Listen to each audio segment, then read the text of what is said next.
strange. I get the impression that Hans Varlberg turned up here, too. You know Hans Varlberg? Not exactly. I'm looking for him to sort out this inheritance case. But I've had to snoop around in his past a bit to get on his trail, and I guess he's kind of a close friend now. You knew him, didn't you? Oh, yes. I knew Hans Varlberg. Do you hear, James? If you had the chance to meet Hans. My Hans. Oh, my God. What has become of him? Where is he? As questions go, madam, that one is not without certain complications. I'm sorry, but I have no idea. That's the goal of my mission, to find Hans Varlberg. That's why I have to get back to my train as quickly as possible and to get out of Komkalsgrad. And you cannot find him without the train? The train is one of his last inventions. So is Oscar, the automaton engineer. I get the feeling that the two of them are going to lead me to him. Did you hear that, James? I might see Hans again. I have dreamed so long of meeting my dearest sweetheart again. Oh, if only I could sing. If only I were in Paris, I would ask George for that miracle cocktail. The one that only he knew how to make. Wouldn't I, James? Yes, madam. As you have frequently said, without that famous cocktail, your French tour would have probably been cancelled. I don't understand. An extraordinary tale, my dear. It was December, and it was terribly cold and damp. I had to play the role of Tatiana that evening at the opera. But since the morning, I had lost my voice. It drove me completely mad with worry. I don't know how George, the barman at the Moritz Hotel, heard about my affliction, but he brought me up a cocktail that he had invented. A strange concoction. But it turned out to be a miracle cure. My voice returned to me in an instant. That's amazing. That's just what we need. We're going to mix you up a cocktail. Ah, my dear child. It is impossible. George never told me the recipe of the drink. He loved to keep his trade secrets. He said it made him absolutely irreplaceable. Well, I'm going to get George to tell me. He hasn't yet met with my powers of persuasion.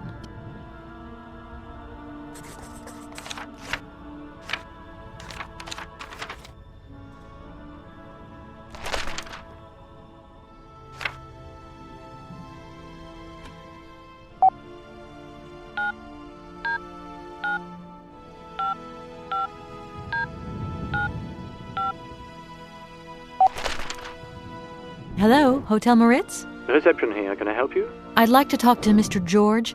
He's a barman at your hotel. I'll connect you with the bar. Just a moment. Hello, Hotel Bar? Hi. I'd like to talk to George, please. George? You mean Mr. George? Yeah, probably.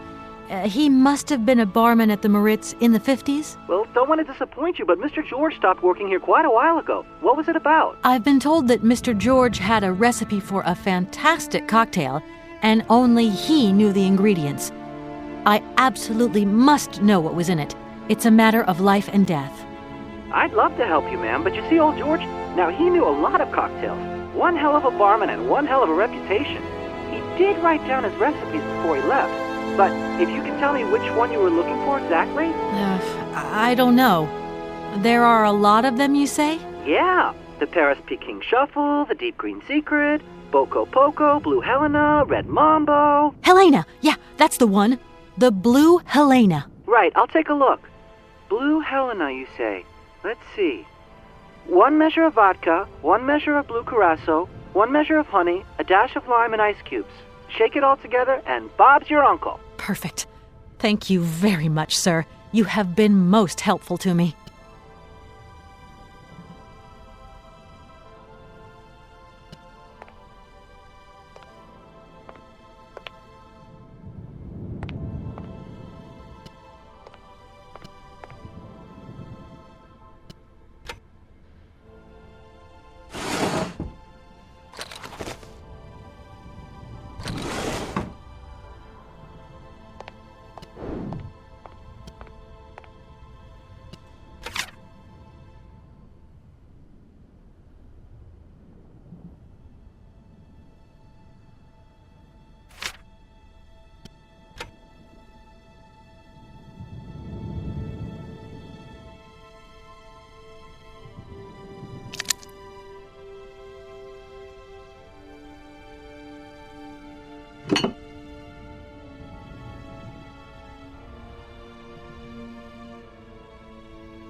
My voice.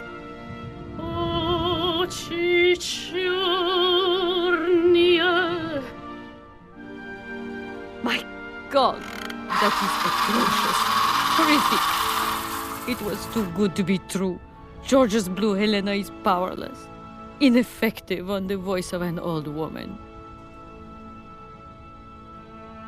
But your voice is perfect. Don't be so down on yourself. You just need to warm up a bit, that's all. After all these years, it's to be expected. No, I am very grateful for all your efforts, but really, I cannot go on stage with such a puny, pathetic voice. My performance would be so poor. I would get such bad reviews. You've just got to get your confidence back. Hasn't she, James? I must concur, madam. It sounds to me like your voice is fully restored. James, be quiet. You are a sniveling little creep.